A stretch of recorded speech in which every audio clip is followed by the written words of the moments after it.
What's up, guys? It's Nick Johnson, your favorite sports YouTuber here, back with another video with some breaking news I'd like to inform you all.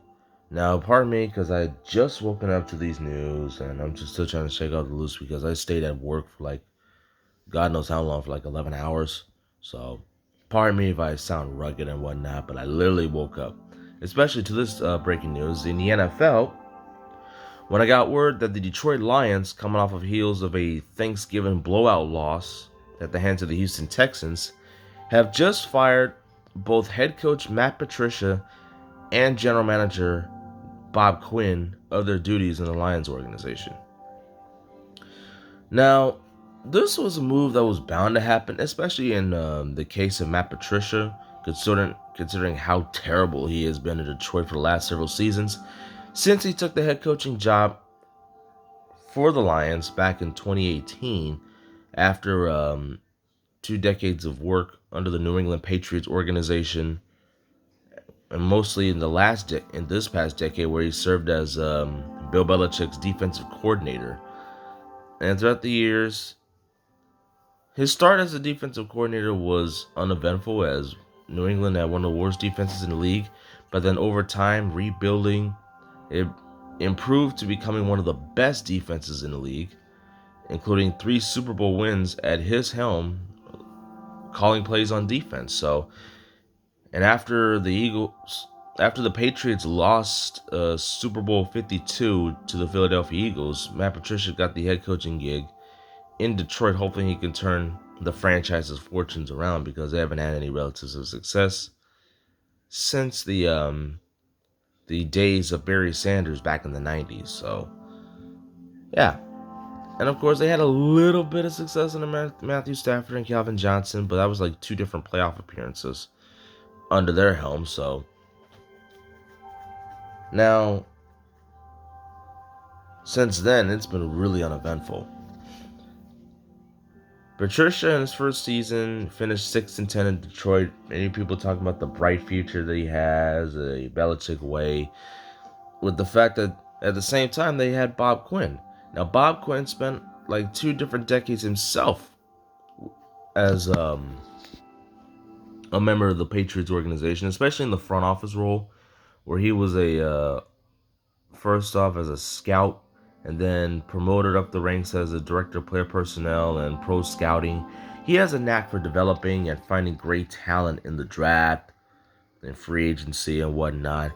So hence the reason why the Lions also took a chance on him, and he's been with the organization since 2016.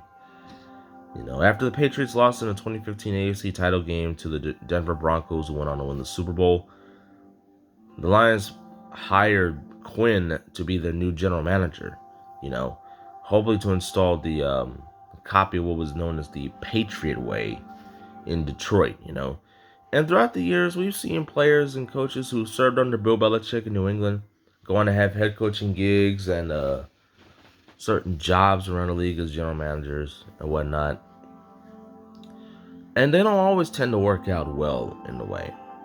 I mean, they may have been an exception here and there, but it really doesn't work out well, to a point where a Super Bowl title is expected when you install that system in place, and it just hasn't worked out, Of course, this goes back in the 2000s after New England won their 3rd Super Bowl title in 4 years under Bill Belichick and Tom Brady and company.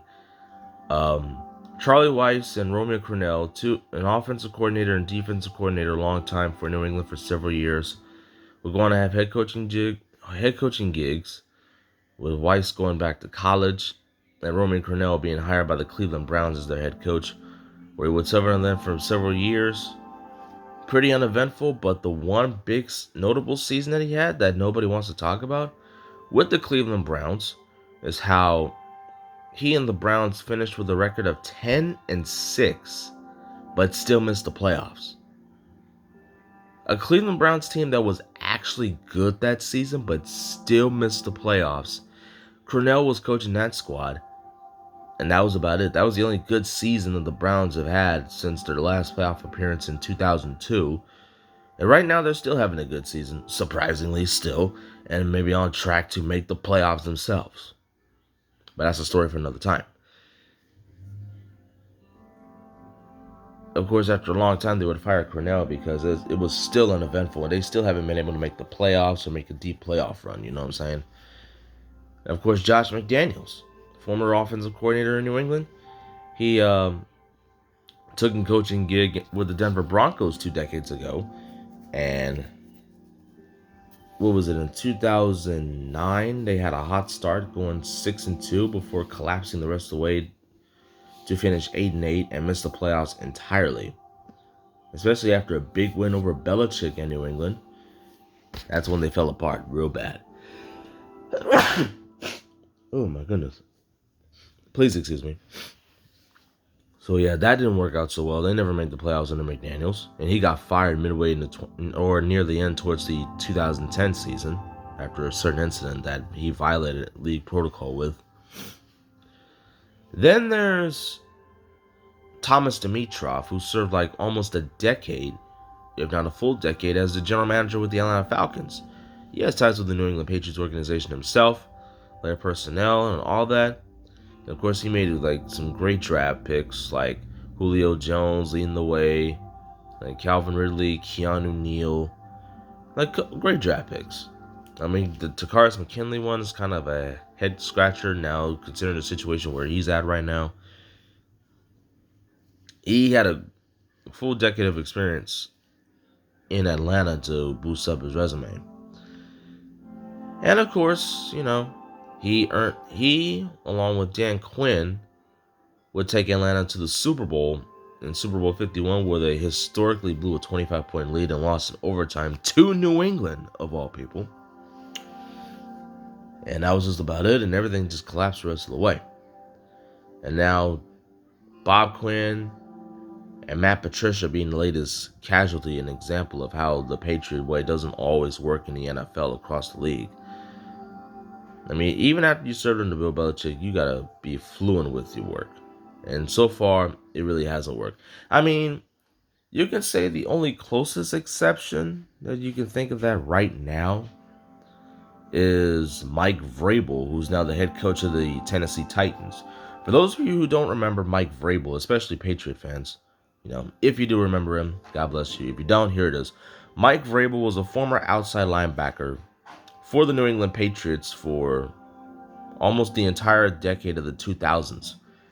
Playing under Bill Belichick's defense from 2001 to 2008, he was a key figure in helping New England win 3 Super Bowl titles in 4 years, another trip to the Super Bowl in 2007 during that undefeated season, which we all remember how that ended, before he got traded away before the start of the 2009 season to the Kansas City Chiefs, so where he finished out his career, a future Hall of Fame career in my view.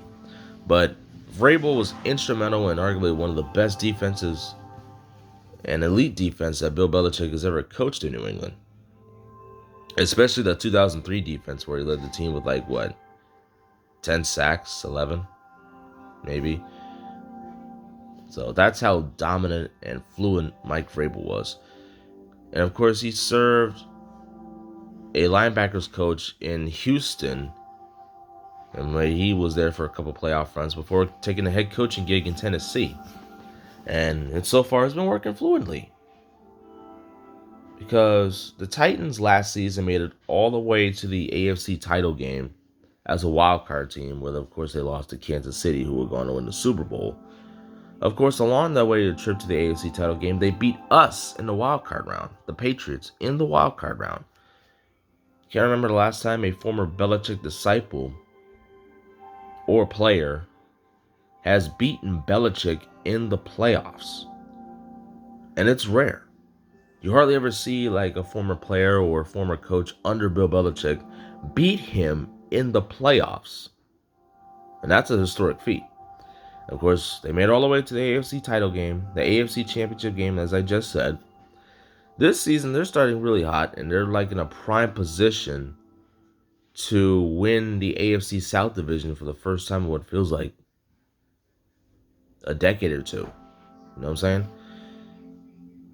And with Ryan Tannehill leading the charge, I mean, the defense is questionable at times, but they're still kind of fluent in a way. despite the drama with Vic Beasley and whatnot. It's still fluent, and they're in the prime position to win the AFC South with Indianapolis on their heels. So, but that's here nor there. So maybe the closest exception, but it's just that if you plan to install that Patriot-like system in your team, they expect a Super Bowl title out of that. And so far, it hasn't even happened, So yeah, Dan Quinn, no, excuse me. Matt Patricia and Bob Quinn are like the second head coach general manager tandem to be fired during the season, as of course earlier in the year, both former head coach Dan Quinn and former general manager Thomas Dimitroff got the pink slip in Atlanta after a disastrous winless start, after an 0-5 start to begin the year. So now you can add Matt Patricia and Bob Quinn to the list. So with that being said, it's just the latest example of how the Patriot Way don't always work with other teams in the NFL. Because there's no adjustments and complete X's and O's and all that type of stuff, the schemes and the right formula, the right team chemistry to help your team elevate to that level of success even further, that you can get to not only reach the Super Bowl but hopefully win a Super Bowl championship. These coaches don't have that, and that's the problem that has to be addressed. So yeah, you might as well have to either have a complete philosophy or a complete football mind for you to elevate your team to the highest level. And so far, that really hasn't been working out well for other teams in the NFL. And of course, that's all I have to say about that. So with that being said, that's all I have to say in today's video. Make sure to hit the like and subscribe button. Make sure to hit that bell icon button where you get my notifications of when I'm going to upload my next video. And of course, let me know what you think of this whole situation in the comments section. Do you think this was bound to happen? Do you think it was surprising? Of course, it's not surprising to y'all because this was bound to happen. But the general manager part, what do you think of this whole situation? Let me know in the comment section. And with that being said, this is Nick Johnson, your favorite sports YouTuber, and I'm out. Peace.